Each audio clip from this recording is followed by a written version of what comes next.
Uholdeek Irungo leku jakin batzuetan arazoak eragin lezaketela argi geratu da azken asteotan. Irungo udalak arazoari aurre egiten saiatzeko 19 esi erosi zituen eta berriki sistema hau Beobiko auzoan aurkeztu du.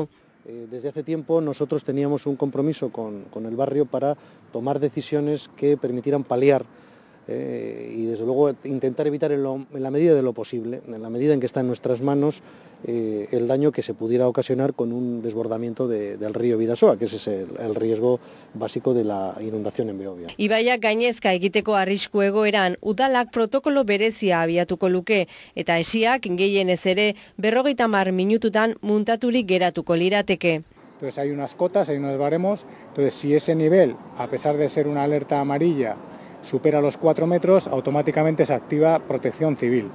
Se activa protección civil y ellos automáticamente lo que hacen es activan el protocolo no de alerta, sino de colocación de compuertas. Esiek altzairuzko markoa dute, 70 zentimetroko altuera eta neoprenozko zorro batez bildurik daude. La colocación tienen pilares y luego las compuertas es un método muy sencillo, es como un gato de coche hidráulico y lo que va haciendo es estirando la compuerta. La funda es de neopreno, lo cual se ajusta muy bien a los lados para que no consigan pasar agua.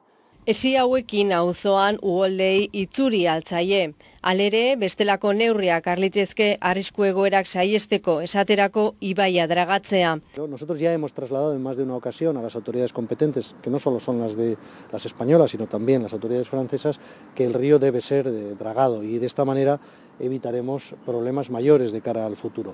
Beobiko bizilagunak sistema berri honen onuradun nagusiak dira.